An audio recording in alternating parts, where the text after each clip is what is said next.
Agora eu vou falar sobre respiração. Respiração. Eu ia falar sobre yoga, sobre meditação, sobre como adaptar para a obesidade da melhor forma, né? E o que respiração tem a ver com isso? Gente, já pararam para pensar que não há nada mais sagrado do que a respiração em nossas vidas? Primeira coisa, eu estou falando para o público obeso.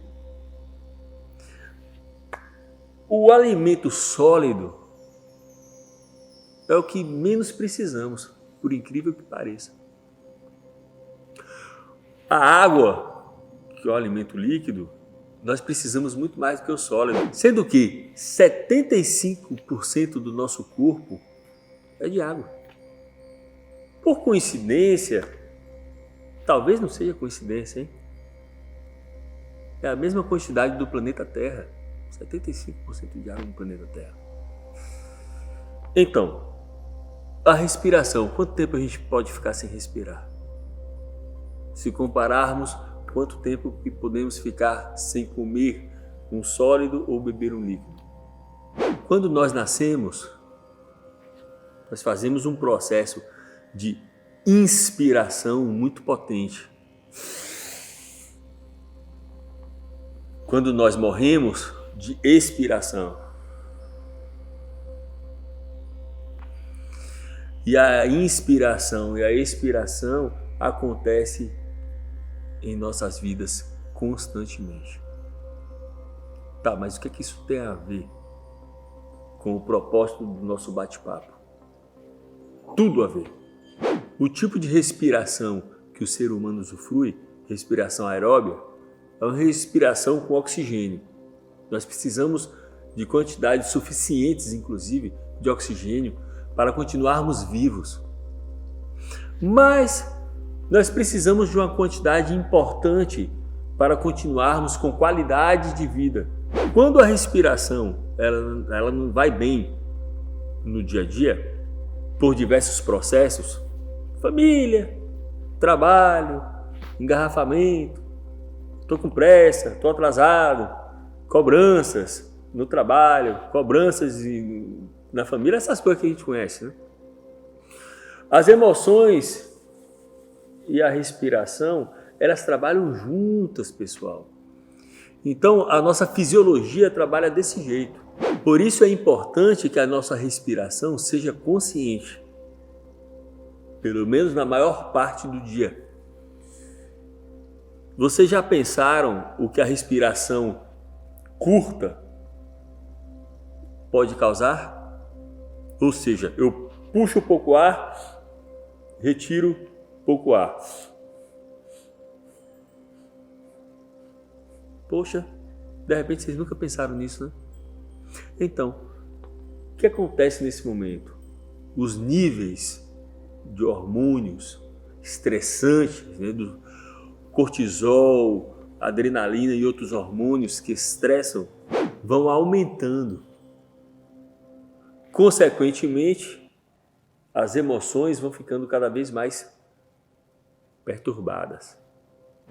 Quanto mais as emoções ficam perturbadas, mais a respiração fica curta. E aí vira uma bola de neve.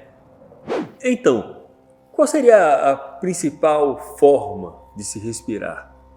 É muito simples. A proposta da prática de yoga começa na observação da natureza. Eu preciso observar que a natureza conversa comigo o tempo todo.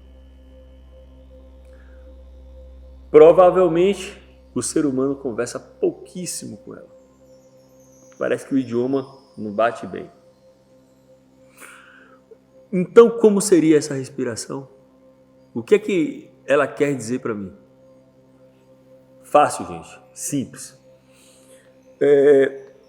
Quando nós nascemos, nenhum médico, nenhuma médica, enfermeiro, enfermeira, parteira, ninguém fala pra gente, ou a nossa mãe, ou o nosso pai, ninguém fala pra gente: menininho, você nasceu, você precisa respirar. A criança já nasce e já respira. Agora observe a forma que a criança respira. Aí sim. E quem mandou ela respirar daquela forma? A própria natureza. A natureza interna é um reflexo da natureza externa. A nossa natureza, na verdade, é uma só. É só uma forma de falar, tá?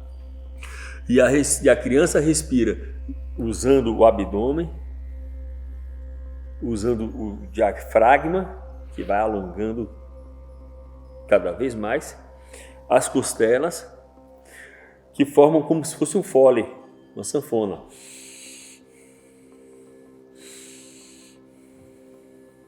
E o movimento é esse, tá? Puxou o ar, retirou o ar. Puxou o ar, retirou o ar. O movimento é esse. Muitas pessoas conseguem fazer completamente o contrário. Quando entramos na fase da adolescência, existe um certo impressionismo. O adolescente, ele fica muito sedento por experiências. Ele acaba esquecendo dele próprio. Por isso que é uma fase bastante delicada para o adolescente. E precisa olhar muito o que está fora dele próprio. Não tem nem tempo para olhar para dentro. O grande problema disso é que a gente transfere isso para a fase adulta também, e para voltar dá muito trabalho, se é que volta um dia. Então, o que nós precisamos observar? Como a criança respira. Depois da fase da adolescência, eu já sou um adulto, eu preciso retomar essa parte que a natureza me ensinou. Eu preciso colocar o meu abdômen para se movimentar. Então,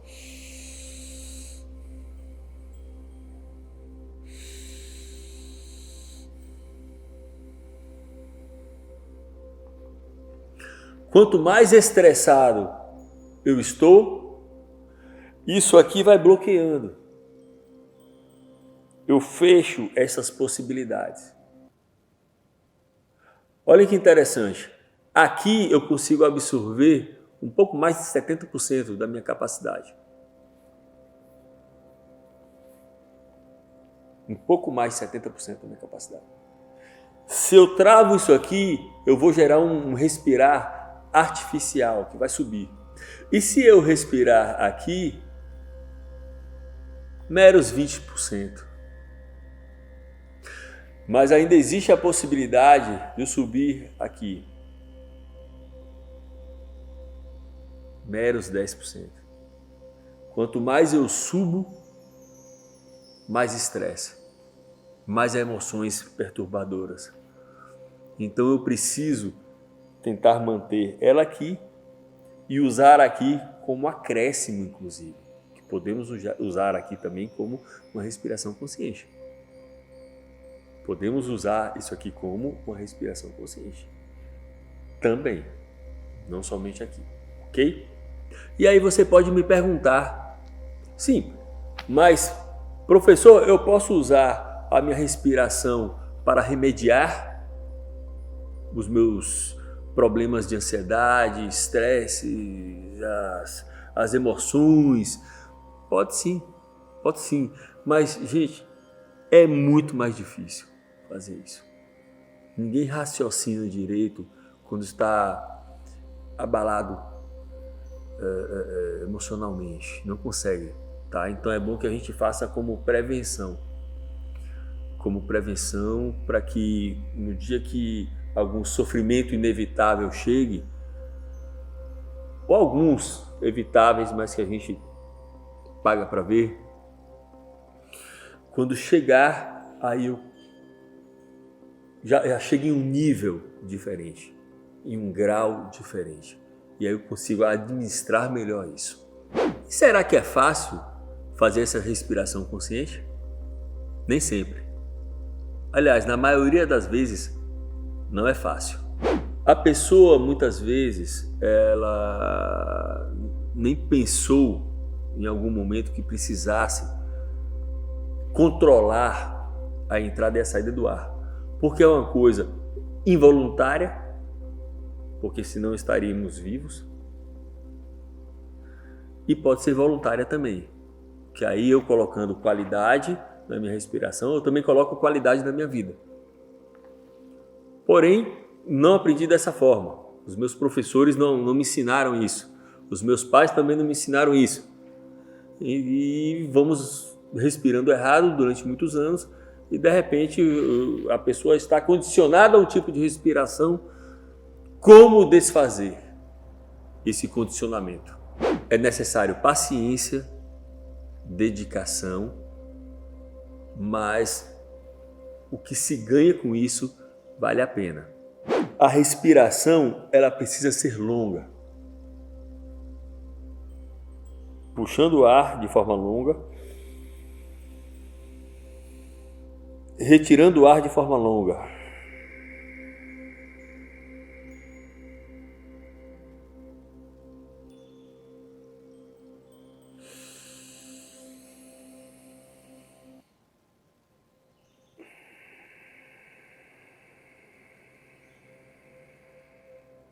Muitas pessoas que estão me assistindo agora, com certeza estão fazendo descoordenado aqui.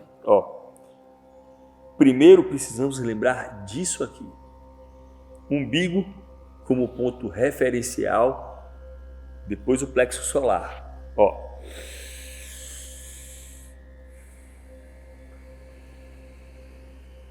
Tenham paciência.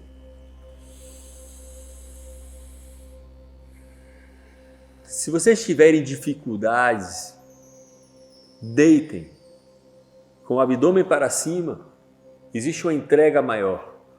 Aí vocês conseguem realizar isso de forma mais fácil. Vai treinando até que depois isso chega para a consciência, né? Até porque também temos um referencial, não é verdade? Porque nós usamos isso durante muito tempo em nossa vida, no passado. Isso se perde na lembrança, mas não se perde na memória. Está no inconsciente e na memória celular. Então, a respiração precisa ser longa para puxar o ar, mais longa ainda para retirar o ar. E é importante que só se puxe o ar novamente quando estiver saído tudo.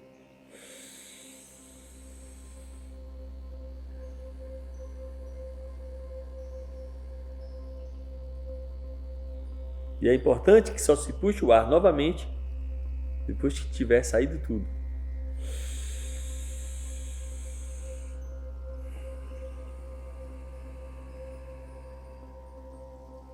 Saiu tudo?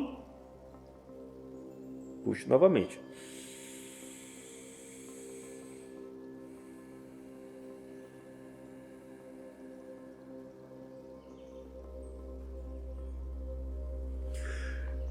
Isso causará uma melhor oxigenação no cérebro, aumentará a capacidade respiratória dos pulmões, melhorará o desempenho do coração, que ficará menos sobrecarregado. O sangue agradece muito porque fica mais alcalinizado. Então, gente, respiração consciente não é brincadeira, é uma coisa muito séria. Vamos lembrar que o que mais mata no mundo hoje são os AVCs. E em muitos casos, a respiração consciente ela pode ajudar bastante na longevidade da pessoa.